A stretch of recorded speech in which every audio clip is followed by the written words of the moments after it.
Hello and welcome to Finger Lakes TV. I had a great time coming up today from Binghamton, New York to do our show, The Power of Friends at Work. Had a great visit with executive producer Jim Sinacropi, and also we have Zach Cornett, our producer, here today. So we're looking forward to a wonderful show. I'm really excited about our guests because we're going to go to waters that we haven't even reached before in the previous shows. And we're going to do it with a little Finger Lakes wine, which is kind of a trademark of our show now. Today we have Audacious Apple. Yum, yum, yum. Love the Finger Lakes. Love it up here. It was beautiful coming in. And what's better to have on a beautiful autumn day than a little apple wine? So, I have a wonderful guest for you today. You know, in our show, we talk about work relationships, the power of friends at work, the power of networking, and dealing with issues such as conflict, trust, boundaries, networking. But today, we're going to explore something beyond and how it impacts the world of work. Our guest today is Salka Valerio, and she's here because I've known her for about, maybe about 7 years. Is that when you started at the college? Mm-hmm. About 7 years. And I met her when she was a student at SUNY Broome, where I was working, and she came as a student. Salka was one of those students with kind of a larger-than-life personality. And when she was part of our student assembly, the student leadership of the campus, I would sit at meetings and I'd watch Salka because she always had something really valuable to say, and her charisma just shone throughout the room. But I didn't know that Salka had a secret deep in her heart. And when I found out what it was and how it might have influenced her in the way that she deals in the workplace, I asked her to be a guest on the show. So Salka, I'm going to turn things right over to you and have you tell the story of your life, of what happened to you and where you are today. Thank you. Hi, viewers. My name is Salka Valerio, as Miss Debbie had mentioned, and yes, I've met Debbie when I went to BCC, and I was at the time on the student government, and I was the vice president of academic concerns. About my life story, how did I even get to Binghamton? One, I never even heard of the place until I got there. It's really funny. So as a young child, both of my parents are immigrants from Honduras. So I was born in New York City in Brooklyn. My mom sent me back to Honduras as a child until I was about 5 years old, because at that time, that was really how it was done. The parents come here. If they had a kid, kind of send them back to grandma for a little bit while they established themselves in a new country. So my first language was Spanish. So when I came back into the United States, that's the only thing I spoke. And by the time I was 7 is actually when I started using the English language fluently. And you speak an indigenous language as well. Yes, and my other language is called Garifuna. So I actually learned that language first, the indigenous one first, Spanish second, and then English is actually the third language. So pretty interesting. I love my culture. It's a beautiful culture, very interesting. So as a child, it wasn't really peaches and cream. I grew up in an abusive household.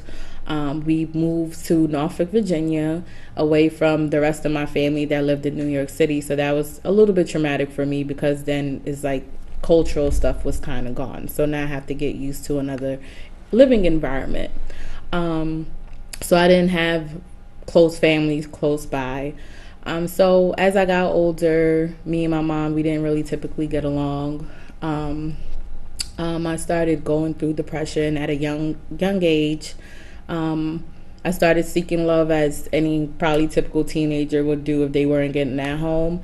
And I got caught up where I ended up being trafficked at the age of 14. 14. So I was trafficked for about 2.5 years before I figured out a way to get out, and someone was able to kind of help me get out the situation. What does trafficking entail? So basically I was trafficked, because there's different form of trafficking. So there's human trafficking is a big spectrum. So you have labor trafficking, and then you have sexual trafficking, and then you have sometimes where people would probably marry somebody from another country, and then they come over here, and it's called like the Russian wives type of thing. So I was child sex trafficking. So that was pretty much what happened to me. And so I was controlled by pimps. I had to work the streets, and it was pretty much a traumatic event. You were 14 years old, and this was in New York? Yes. So I was 14 years old. So I pretty much met someone at my high school in Virginia that I trusted, that I thought that was my friend.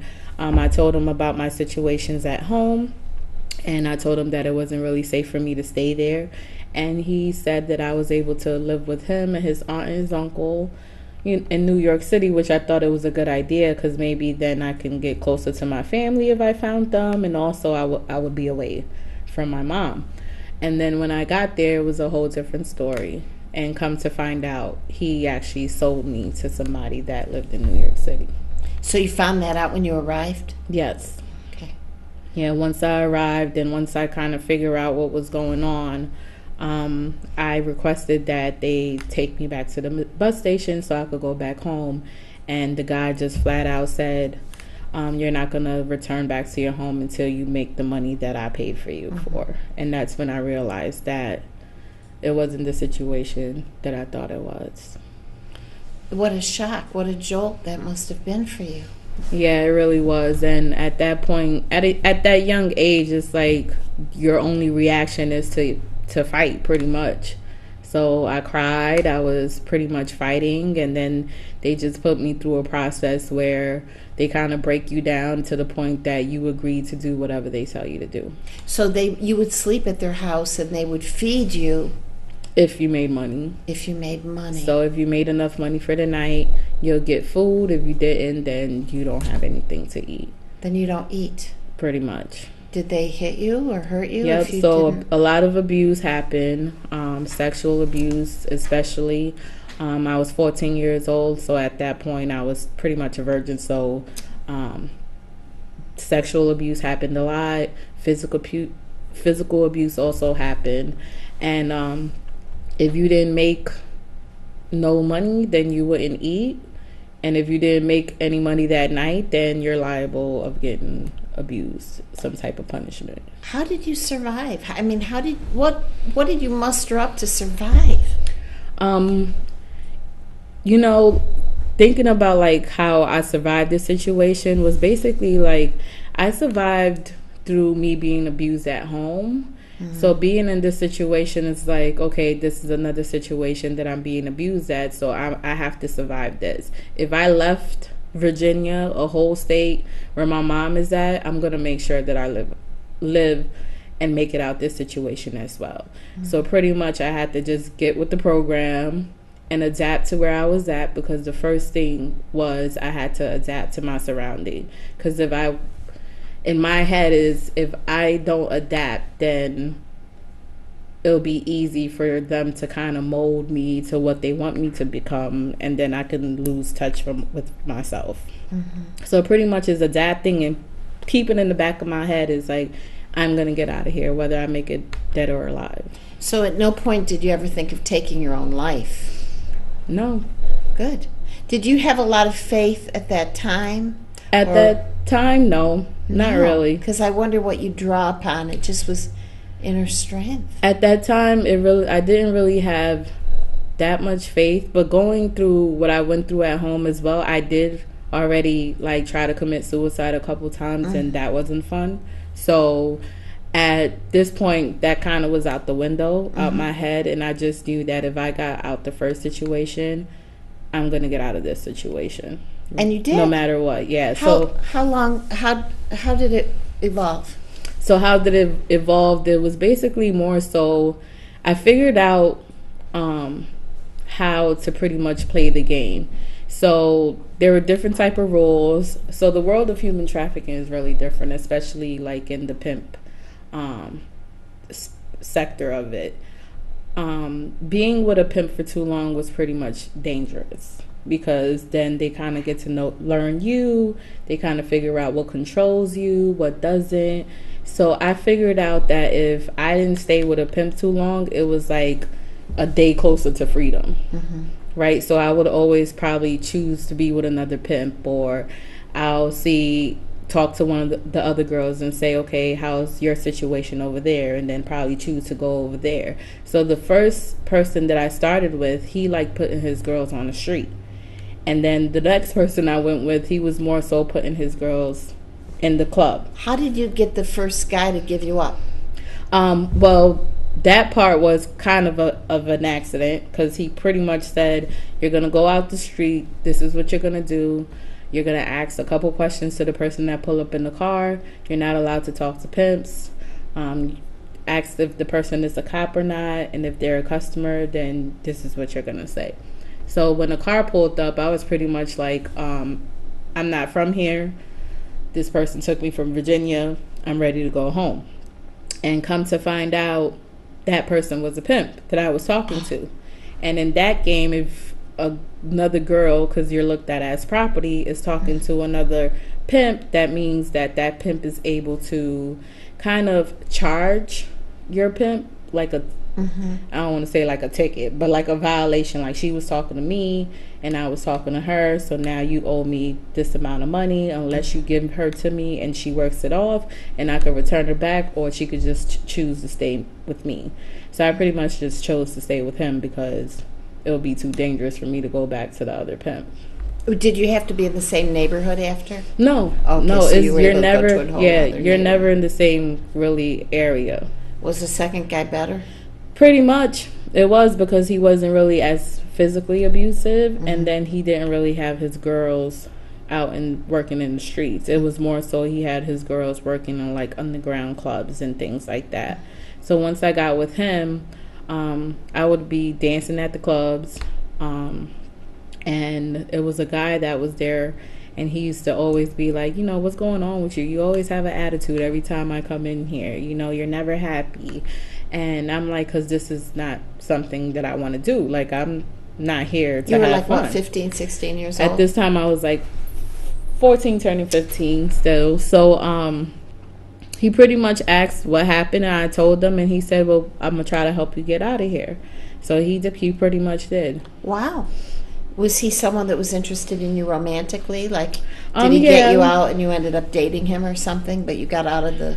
Yeah, so it was pretty interesting, because I feel like he, now thinking of it, he got me out pretty much for his own motives. And a lot of the times, that's how it goes. Like, you have to be careful on who you kind of tell people about, like, where you coming from, or where you're at. Like, because sometimes what they do is they kind of use the fact that he met me in that lifestyle, that he could probably also exploit me. So when I came out and I went with him, he had a girlfriend, and I remember the girlfriend used to always be like, why are you always with her? What's going on? And he'll be like, oh, I help her get out the situation, and now she's going to make money from me. And then I would look like, what? Like, what do you mean? And then he'll tell me, no, that's not the case. I'm just telling her that. So then sometimes I'm like, is he trying to exploit me, or or is he really trying to help me? But what ended up happening is his mom pretty much caught me at the house, because he was young too, and she's like, well, who's this? So once she figured that I was there, she took me to a shelter called the Covenant House in the city. I've heard of the Covenant House. Yeah, so I was in the Covenant House for a few months, because I was a minor at the time, and then I had to go through the court process. But once I got into the Covenant House, I never even told them that I was being exploited. I never told them that I was being trafficked. They kind of just, I went to court. I didn't have any guardianship in New York State at the time, so they ended up locking me up at a juvenile detention center for like 6 months. While I was in lockup, I found out that I was pregnant, but I didn't know who I was pregnant by. By the time I got out of lockup, I was already 6 months pregnant and on my way to Virginia with a kid. Got to Virginia. I was with my mom for a little bit, but it wasn't the most healthiest place to be. And it's funny because now with the work I do, I realize that there are a lot of loopholes in the system, and there are a lot of kids that fall through those cracks. And because sometimes CPS are just looking for, is the kid being physically harmed? Do they have marks on them? Or when we go into the house, does it look like any sign of neglect? Do they have food? Are they living in a clean environment? And that's pretty much what they're looking for. But they're not looking for, is this kid being mentally abused? How are they doing emotionally? Mm-hmm. Are they being verbally abused? Like, they don't look at those things. And a kid could just be in that environment and they're saying that it's healthy, but it's really not, because emotionally and mentally they're breaking down. Their needs are getting met, but not the rest, not all of their needs, just the material needs. Pretty much. Just the basic needs. The surface is what pretty much what the system is looking at. Mm-hmm. Are they getting their basic needs? Because people obviously think, once you get the hierarchy, right, the triangle, if you get your basic needs, everything pretty much comes along. Mm-hmm. But no one thinks about emotional and mental needs as well. Like, that's also pretty important, and I feel like part of the basic needs as well. So you went back to live with your mom? Yep. And how old were you then? And did you had a baby? Yep. So by that time I was 16 years old. I didn't stay there that long. My mom was going to a trip to Honduras, so she sent me back to New York City to stay with my aunt temporarily. So I went and did that. She was still horrible to me. She would have phone calls, curse my aunts out because I left the baby with my aunt. Just typical, like, regular things that she would go overboard for. So my aunt was like, I don't know if it's a good environment for you to go back to your mom with the baby. So my cousins, they set out to find my biological father, and they did. So I moved in with my biological father. With and the how baby. Was that? It was good. He lived in the Bronx, and I feel like I gave my dad a run for his money. I did. Because I feel like I just came out of trauma at that point, at this stage of my life. And I had a baby with me that I really wasn't connected to because of the situation. So he pretty much became the guardian of the baby.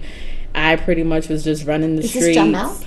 No, this isn't Jamel. So okay. So Isaiah, his name is Isaiah, and he's 16 years old. Oh my God. Now. Oh my goodness. So I was just running the streets and just being a wild teen at this point. Yeah. I tried going to school. School didn't really work out. High school? Yeah, so I was going to high school, and at my high school, they had like a daycare for the baby. So I would bring the baby, I would go to classes. So for a little while, it was okay. And then my father, he ended up getting incarcerated and got deported to Honduras. Oh my God. So once he got deported, they took the baby. At this point, I was aging out the system, so they didn't put me in foster care, but they put the baby in foster care. I dropped out of school because at this point, school wasn't important to me anymore. You had a big gap, right? From 14 to 16 when you were on the streets and everything else. Yeah. You weren't in school, right? No, I wasn't. So now you were kind of starting high school at 16? Yeah, pretty much going back into high school at 16 and trying to figure it out. So at this point, school was just like not even the first thought for me. Like, I wasn't even used to being around my peers. To me, they were pretty childish. I was pretty much used to being around older people. So school was not interesting at all to me. And once my dad got locked up, I said, there's no point. He was the only one really making me to go. So I wasn't going at all. So at this point, now I transitioned into being a homeless teen.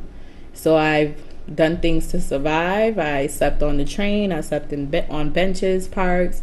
Then I remember about the Covenant House. I went back to the Covenant House. At this point, I was old enough to stay on the teen unit. Where was Isaiah at this time? He was in the system, so he's in foster care at this point. Oh, okay. Because I didn't have a job or place for him to stay, so they pretty much took him. And they said, well, get these things in order and you'll be able to get your kid back. So I went to the Covenant House. I did job trainings, resume buildings. I walked around Manhattan every single day 40 blocks just to go put an application in McDonald's. Whatever place would hire me. Then I finally got a job. Once I got a job, I remember I was like just super ambitious, and I was like, oh, I'm gonna get 2 jobs because I need to get out of this shelter system. So I worked at Burger King and McDonald's at the same time and didn't know it was a conflict. So one time I was so tired, I think I wore my McDonald's shirt to Burger King, and they're like, wait, you work at McDonald's? You're not supposed to do that. So I worked 2 jobs, and then after that, of course, I was a teen, so I wasn't spending my money responsibly. I was pretty much partying, buying food, clothes. And then I met a counselor at Streetworks, and she was wonderful. And she pretty much helped me navigate life. And she pretty much found what I was passionate about. She knew that I was very smart. And even though I wasn't like entertained with the idea of school, she knew that that was something important to me. So she suggested that I go to Job Corps. So when she first told me about it, I went to the interview. I went to the orientation. What was her name, your mentor? Her name was Jessica. And she was like, try Job Corps. I'm going to send you to the orientation. So I went to the orientation, and I remember the first thing they said was, you had to wear a uniform. You couldn't wear tight jeans. I was like, oh, I'm out of here. Tight jeans? What kind of jeans were we supposed to wear? Like, it's so, right now, when you think about it, like, really, that is not important. So, but my mind wasn't ready for that yet. So I left there. So then I figured, you know what? Let me just go back to Virginia and see if I can start over there. I didn't even tell Jessica I was leaving. You were like a baby. I can't stand this. You were so young. I was. Through all of this. And it was ugly. It was not a fun life. Not at all. It wasn't a fun life at all. But so I said I was gonna go back to Virginia. I contacted one of my friends. At that point, she was dating someone who was in the Navy, so she lived on the base, and I was like, okay, maybe this would be a good idea. So I went over there. And no, it wasn't a good idea. So I came back. By the time I came back, the Covenant House kicked all my stuff out now because I've been gone for like 30 days. Mm-hmm. Ran back to Jessica. Like, Jessica, I'm homeless. The Covenant House kicked me out.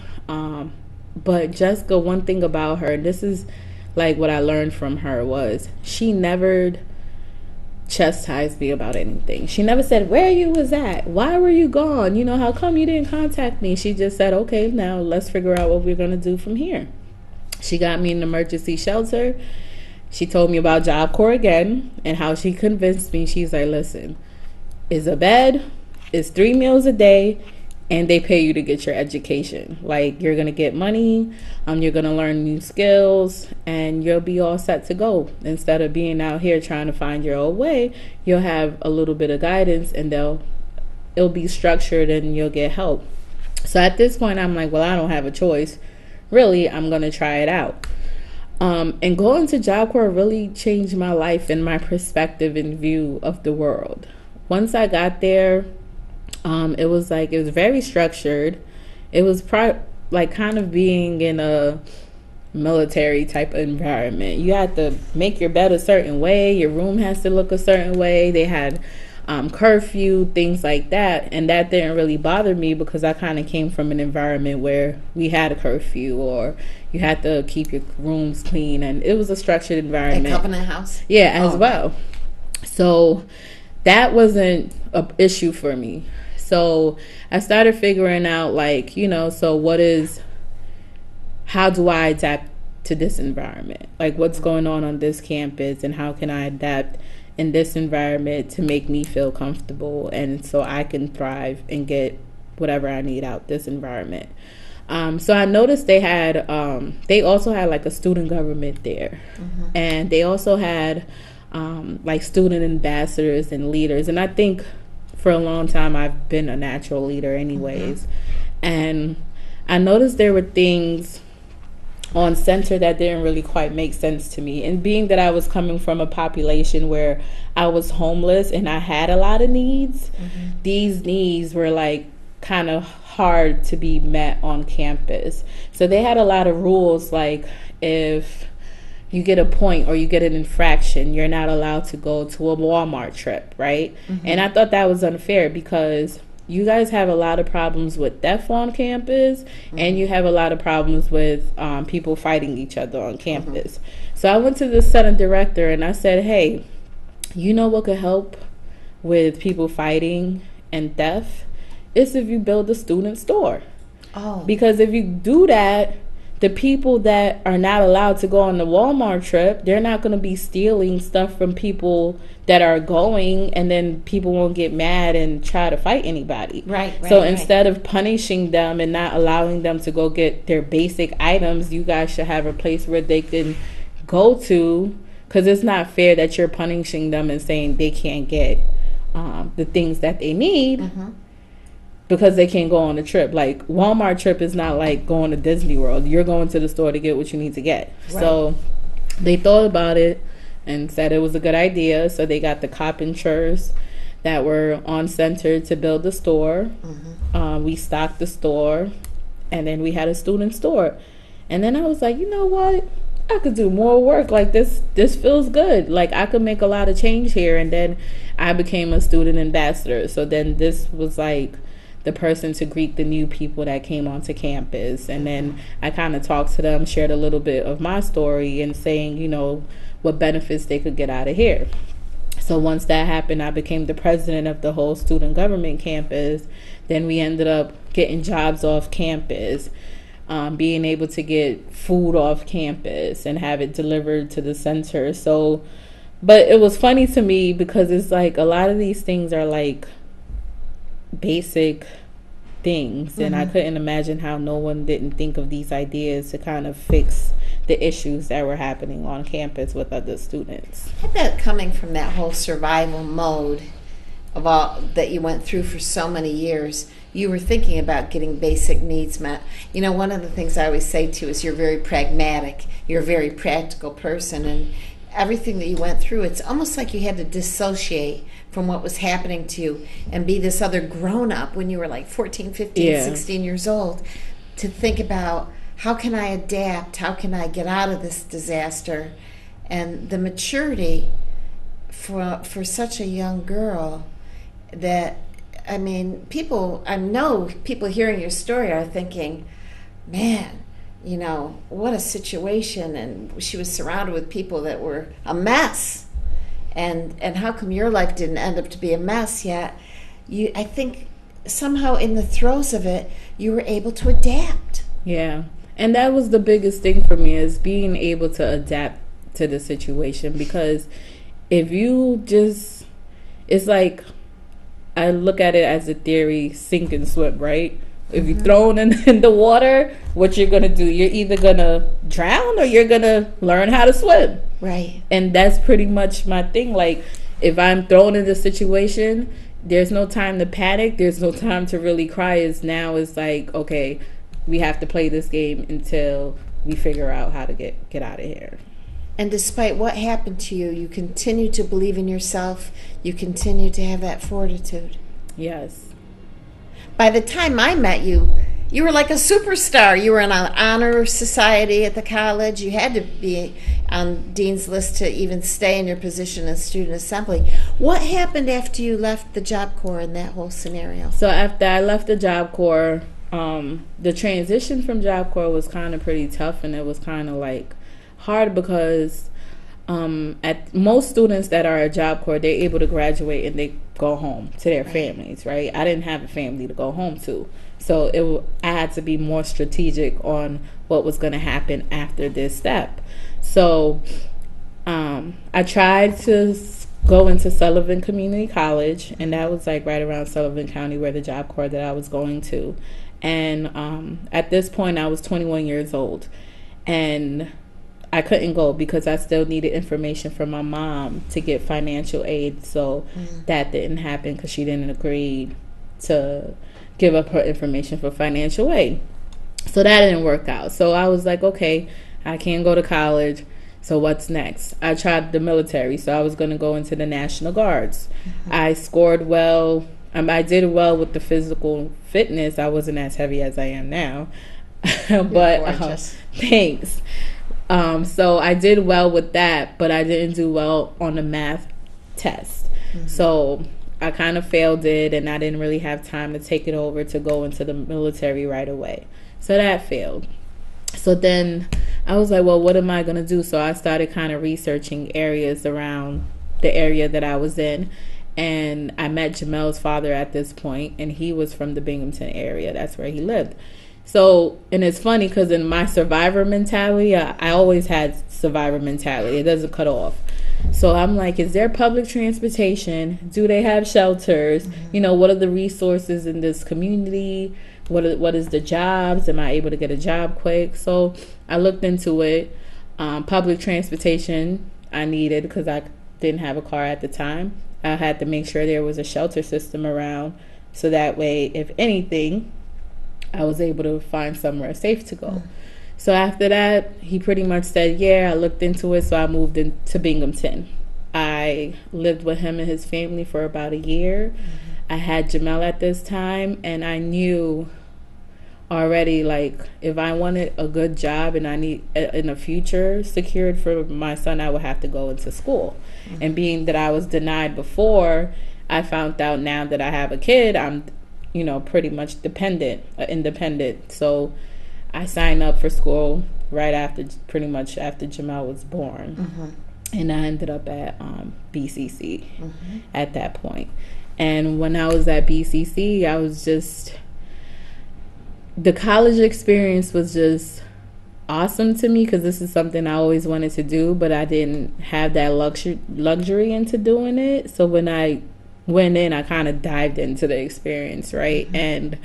And the leadership in me was like, oh no, I want to be doing something on campus. Mm-hmm. And I figured like the leadership on campus as far as student, I didn't see too much of a diversity in it. So I felt like that was important too, to kind of like bring diversity into student leadership and mm-hmm. have other people that look like me be involved.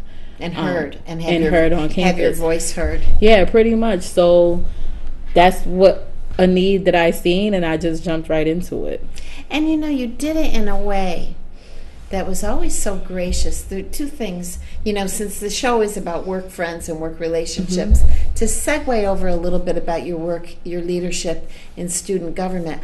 How did you network and find people to connect with that might help lead you into a leadership role on campus? How did you navigate those waters, and how did you have any self-esteem after some of the things that you went through? Yeah. Well, one thing for me is you only have one life to live, right? Mm-hmm. And that one life, you have to make your best life. Pretty much. I didn't really have time to be sitting sulking about me being a victim of anything. Mm-hmm. And I definitely didn't want nobody to treat me as a victim. Right. So I kind of just threw that in the back and said, how am I going to navigate through life? And my experience at Job Corps and kind of how that worked out for me is like, I'm going to make the same thing work out for me here. So going to class, I started paying attention to people. It's like, I was pretty quiet too. Like I would listen, I'm an observer, and I would watch and I would see, and I'm like, oh, okay, this person seemed pretty cool. Maybe I could connect with them. Mm-hmm. And I connected with Ray at this time. Mm-hmm. So connected with Ray. She was a bubbly personality. Was she the president of the student assembly at that time? Not yet. She was still like an ambassador at this time. And then she told me like, oh, they're having the re-elections. I think you'll be great. You should try to run for this position. And at first I'm like, what? I said, no one's gonna vote for me, no one knows me or nothing. So she's like, no, people are gonna get to know you and you can do it. So she kind of boosted my self-esteem up, and I started talking to more people. I started figuring out what was the issues on campus, what they wanted to see. I kind of seen issues myself and wanted to imply some of the things I wanted to happen on campus as well. And I just started connecting with people. And one thing I learned is that you have to network. There's no such thing as doing anything by yourself. Mm-hmm. You have to learn how to connect with people, talk to people, And that's how you blossom. Right. Like, in order to be a flower, you need the sun, you need the rain, you need shade, you need to be in dirt. Like, the plant doesn't just come out by itself. It needs different type of people in order for it to bloom and blossom. And your group, your team, oh my God, your student assembly group was amazing. And you weren't without having your conflicts. Yeah, but no. Boy, you were a real team, and you had so many activities, and you had so much going on. It was fabulous. Yeah. Did they know what? Did the other people? I know you said you didn't want to be a victim, but did the other people on your team, did they know what you were coming out of at the time, in the moment? No, they didn't. They did not know. A lot of people. I think our train is here. We're going to New York. You got me all psyched about Manhattan. A lot of people did not know my background story. They really didn't, and it was like so even now, like, it's a shock to a lot of people. Like, oh my God, I was blown away. I didn't know that. You. Yeah, I didn't know that happened to you, or you don't look like, or you're not like the type of person that I would think that would happen to you. No. And that is just, and I felt like I did that on purpose. It was more so I was trying to kind of forget about it, and I didn't want to talk about it either. So instead of sulking in it, I just said, okay, I don't really have time to talk about this. I don't really have time to think about this, because I have to keep it moving, because I'm the only person that's taking care of myself, and I'm the only resource that I have. So I have to keep pushing, and I have to keep going, and I have to figure out what's the next step to come out whatever situation that I was in. So as a homeless teen, okay, I have to look for a job. I have to walk 40 blocks a day to make sure somebody say yes. In Job Corps, I have to figure out what my next move is. I have to make this valuable to me. I have to make this work to me, because I have to get to the next step. Coming to Binghamton, okay, I have to go to college. I have to network with people, because I don't know nobody here. I need to get a good job. I need to figure out who can help me get there. Right. And I figured that out. Coming out of school is the same thing, because right after I graduated with my criminal justice degree, and after I graduated, I found out, I don't know if I want to do criminal justice. And I feel like after getting that degree, I still have to take a civil service test. I have to wait a couple years on the list just to be called for a job. Like, this is not going to work for me. I'm a single mother, and something has to give. Right. So instead, I started networking in the community. What's in this community that can help me? What's in this community that I can learn from, or take something from and build from it? I found Citizen Action. Citizen Action is kind of like a political group. They do a lot of, they go up to Albany, they fight for justice, and I was into that. So I learned a lot from them, from Citizen Action as well. And I started growing personally. A lot of good contacts. Yeah, a lot of good contacts came from there. A lot of good contacts came from school. I met a lot of beautiful people, and it's funny because like the first stages of my life, it was nothing but dark people, but now it's filled with a lot of people with beautiful souls and just light to shed to me. So I got connected with those people and started networking, and now I'm here. Now I'm working at the Crime Victims Assistance Center. So imagine, if I was just walking around feeling like a victim, that right there already, your self-esteem is already shot. After that, I got into religion, because there's a big part of my story as well. And then I love to listen to T.D. Jakes. I do too. The book Instinct, it's one of my favorite books. Yes, he is like my motivator. Yes. He helped me make a lot of sense of a lot of things. So that kept me moving, and He's genuine. Yes, and that kept me strong. So I use that as tools as well, and it helped me grow.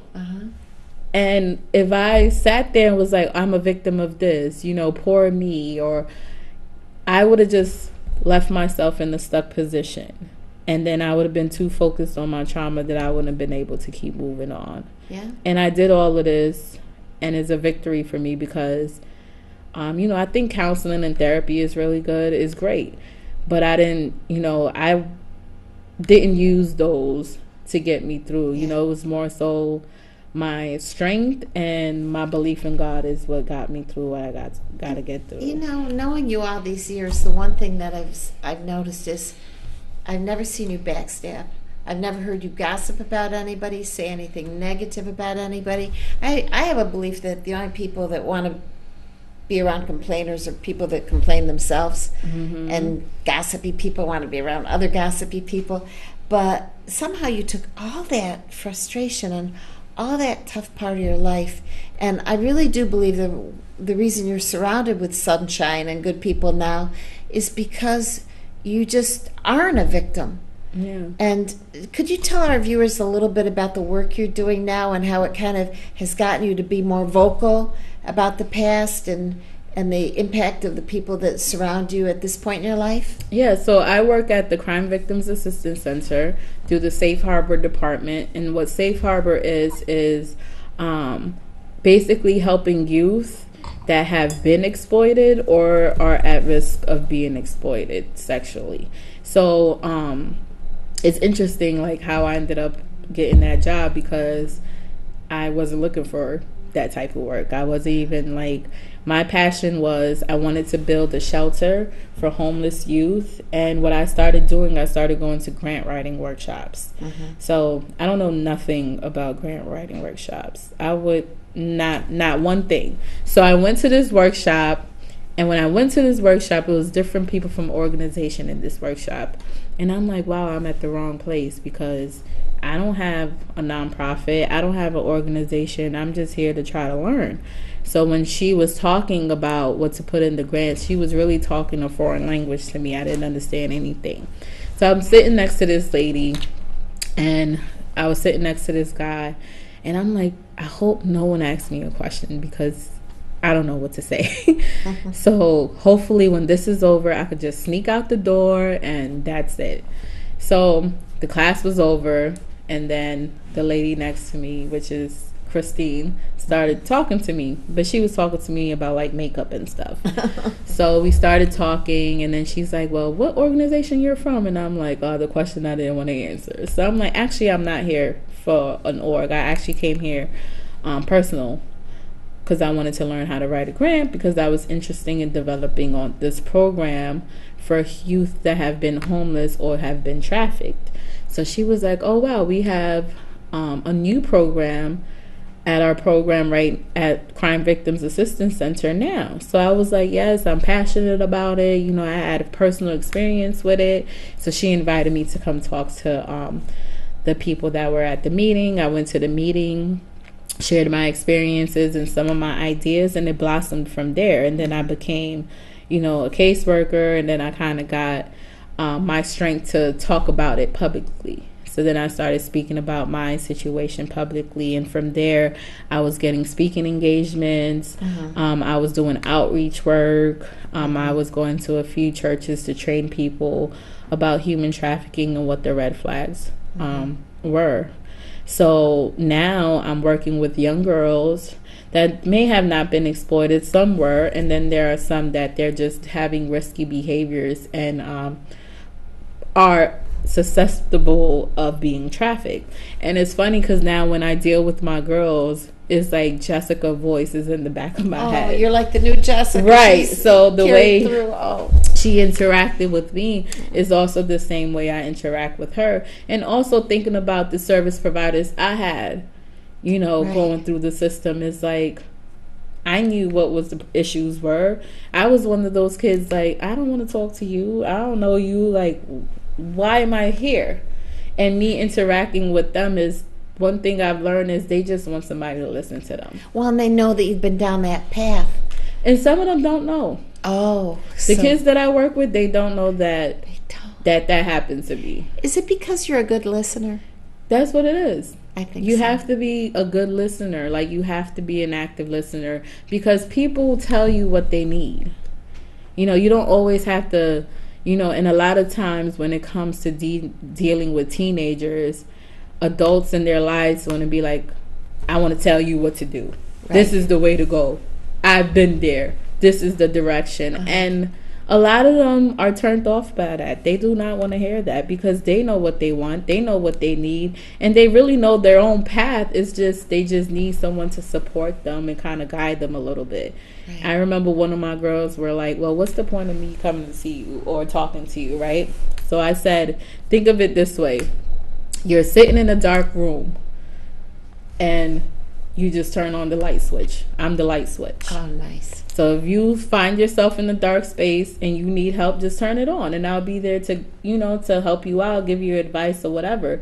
But I'm not going to be there to tell you what you need to do in your life. Mm-hmm. You're going to make poor choices. You're going to be a teen. You're going to do risky things, and that's granted. I'm just here to give you the tools that you need to keep you safe and to keep you moving. So, and the way Jessica was with you, non-judgmental, you're carrying that along as well. Yes. So I want to talk to you about some of the jobs you've had, because I know about some of them. I've run into you over the years. You worked in a restaurant, and it was a family-owned business, mm-hmm. and it was a husband and wife very much involved in the business. And I haven't talked to anybody about what is it like to work in a family-owned business, because they're going to argue, and they're going to. It's got to be such a trip to work in a family-owned business. What was it like, and how did you navigate that scenario? It is. That was pretty interesting, because working for a family-owned business is kind of different than working for like a corporate business, because there's some good things about it, and there's also bad things about it.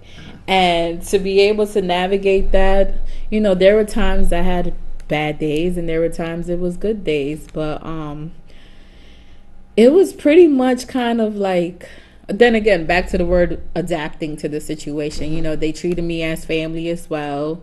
And then there were issues and there were conflicts that would come up, and it would be like, okay, now I'm an employee and we have to do certain things where it's like an employee.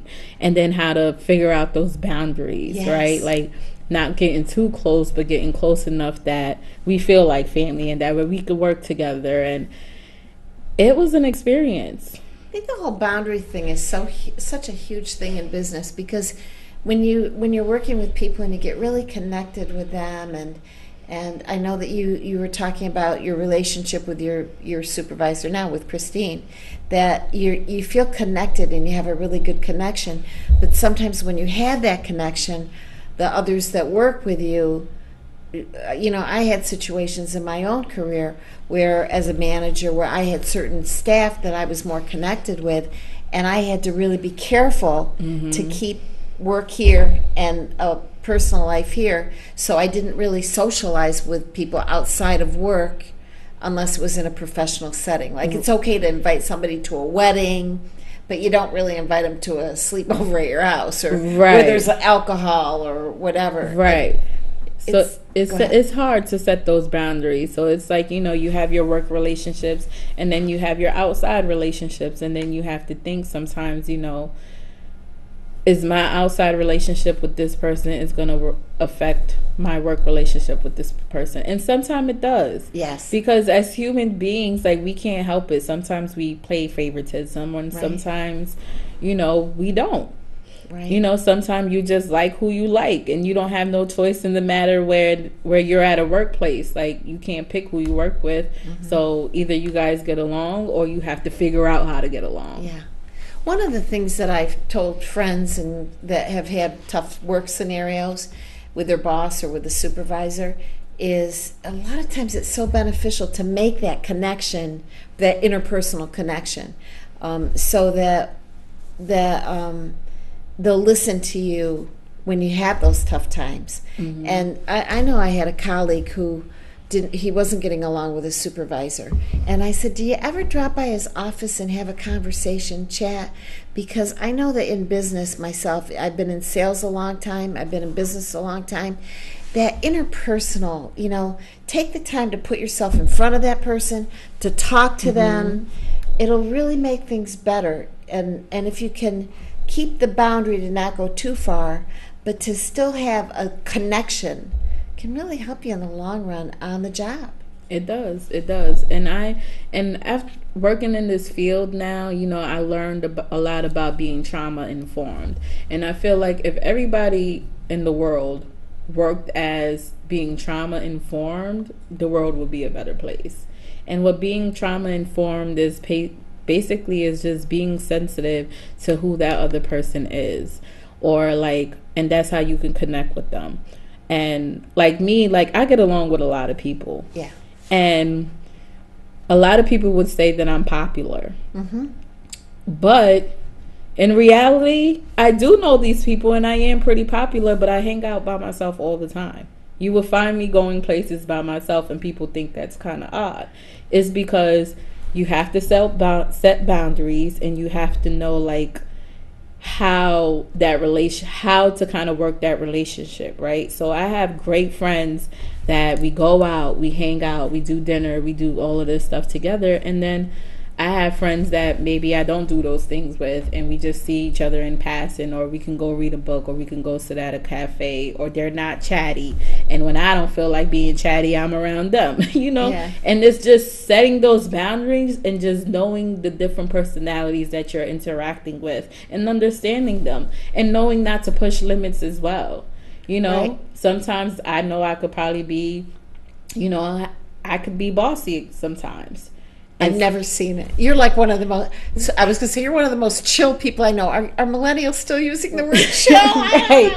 So, yeah. So, some people will look at me that I'm bossy. You might not see it that way because we probably wasn't in an environment where you would look at me like me being bossy. But if I'm at a meeting and I'm sitting at a table, sometimes I may take a little bit more space, and I have to check myself like, okay, this person hasn't had a turn to talk, or they haven't had, said anything, and kind of doing that. So checking yourself is pretty much like the thing to do. I think you're so relaxed, I have to talk about Jamel because he's just so adorable. She has the most beautiful 10-year-old son. He's 10 now, right?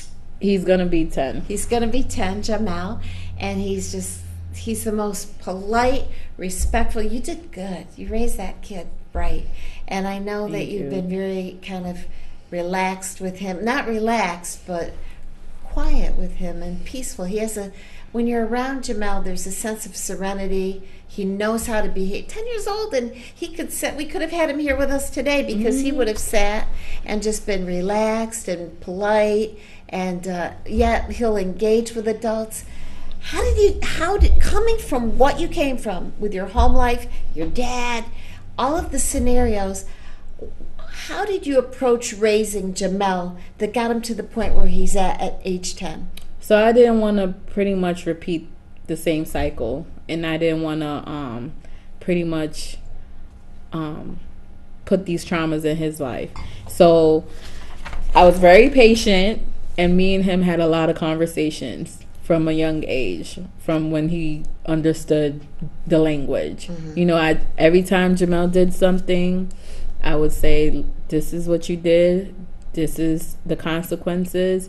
Why am I upset? Because A, B, and C. Mm-hmm. And from a young age, he started to understand that. Mm-hmm. And I feel like if people would take the time out to communicate with their kids effectively instead of yelling and screaming and losing their patience, then you get a laid back kid. But if you're not laid back and you're always yelling and you're always screaming and you're always impulsive, then your kid becomes impulsive as well too. Because at the end of the day, kids learn from the adults that they're around. So if you're impulsive, I feel like they're going to be impulsive. Mm-hmm. If you're a screamer or a yeller, that's how they're going to deal with situation as well. And I kept that in mind. And with the traumas that I've been through with physically abuse and verbal abuse, I really try not to implement that in Jamel's life. So I do a lot of talking, and I do a lot of timeouts, take away things, and stuff like that. But cursing at him or yelling, sometimes I yell, of course. Mm-hmm. But after I yell, the reason why I yelled at you. And a lot of the time Jamel comes back and say, I'm sorry, Mom, that I made you feel this way. And we have a conversation about it. I know one time you told me that he was upset because he came to you and said, you hurt my feelings. Yeah. Yeah, he was like 3 years old, and he was in the store acting up, and I had a conversation with him at the store, and I kind of yelled at him in front of people. And we went in the car, and he started crying and screaming. And he's like, and I'm like, Jamel, why are you crying? Because you hurt my feelings. And then I said to him, well, you hurt my feelings too. I'm going to tell you how you hurt my feelings, because you embarrassed me in public. You made me feel like I couldn't control my own kid, and people were looking at me like I was crazy. So my feelings was hurt. Until your feelings is now hurt because I had to yell at you. So who should be crying now? Me, because you hurt my feelings first. And he kind of understood that. Why? Because I took it to a level where he could understand it. At age 3. At age 3, and it works you know, out. If only we could treat each other that way in the workplace. If only we could have that kind of candor and deal with things with that kind of integrity and trust. You know, you trust your kid because he's your kid. But given everything that you came through, Salka, how do you trust people at work? How are you able to trust, and where do you get that? How can you muster that up? I feel like with trust, this is how I look at it. You know, everybody with me start off at a clean slate. Everybody started, you messed that up for yourself. I pretty much give you the rope, and if you hang yourself, you hang yourself. If you don't, then it is what it is. Like, so trusting people, for me, that's how I do it. Everyone starts off even, and your action dictates how our relationship goes. Beautiful. I've seen you give keynotes. You did a wonderful one at the Be Beautiful seminar for women. That was phenomenal. Thank you. I've seen you do keynotes all over Binghamton in the area, and I know that you've been developing that as well, and people can reach you at crime victims to do that. But also, I hope that people will consider calling upon you and making a donation, because you're actually doing very great corporate work.